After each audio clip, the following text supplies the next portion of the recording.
Someone just lied to your face and you didn't catch it, but their body gave them away. Liars think they're hiding the truth, but their hands, their feet, their eyes, they're all screaming, "I'm lying."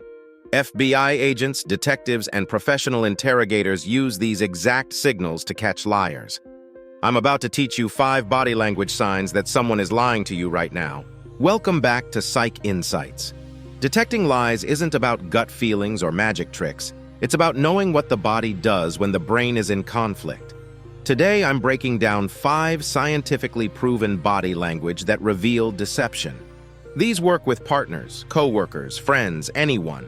Let's start with the most reliable one. Sign 1, mouth covering and face touching. When someone lies, they unconsciously want to cover their mouth. It's a subconscious attempt to hide the lie. Adults know that looks suspicious, so they disguise it. They'll touch their nose, rub their lips, scratch their chin, cover their mouth, then quickly move their hand away. Psychologists call these adapter gestures. They're self-soothing behaviors that happen when someone feels uncomfortable with what they're saying. Watch for sudden face touching right after you ask a direct question. If they touch their face before answering, their brain is stressed about the response they're about to give. Here's the key. These gestures cluster. 1 face touch might be nothing. 5 face touches in 30 seconds while answering your question? That's deception stress leaking out. Sign 2, breaking eye contact at the wrong time. Everyone thinks liars avoid eye contact. Wrong. Skilled liars overcompensate with intense eye contact because they know the stereotype. What actually happens? They break eye contact at the wrong moment.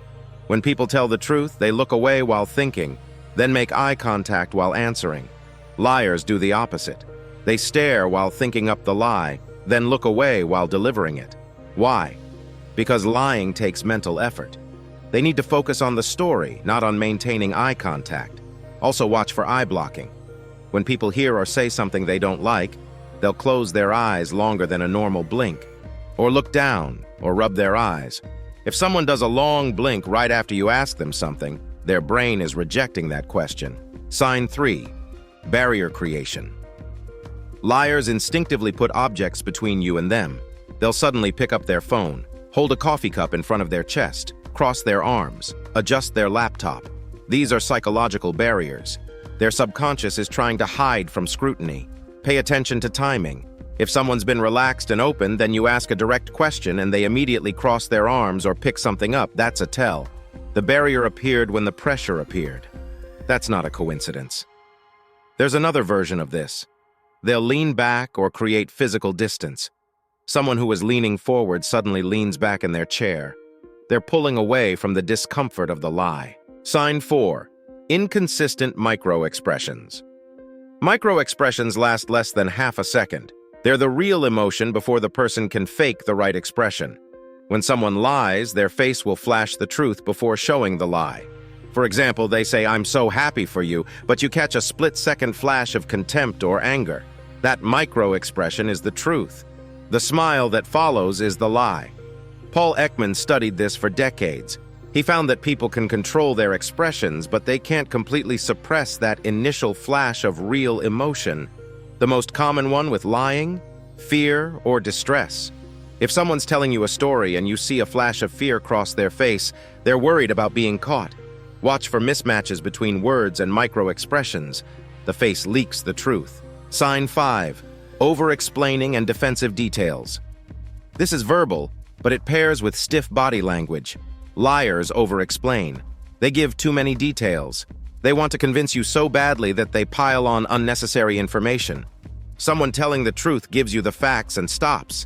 A liar gives you the facts, then justifications, then backstory, then more details you didn't ask for. Watch their body while they do this. They'll be rigid, shoulders tense, minimal hand gestures.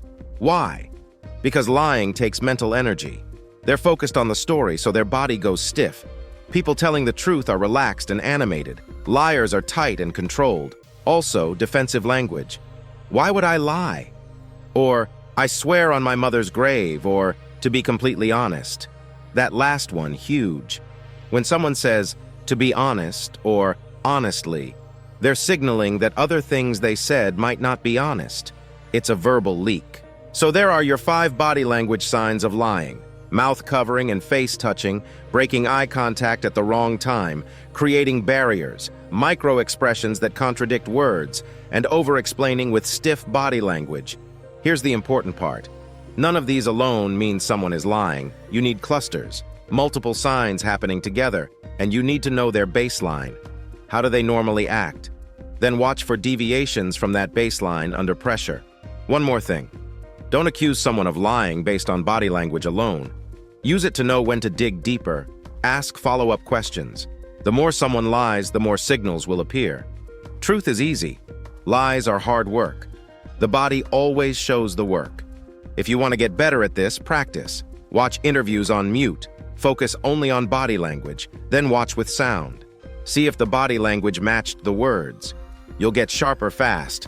If you want more psychology that gives you an edge, subscribe to Psych Insights. Now go catch some liars.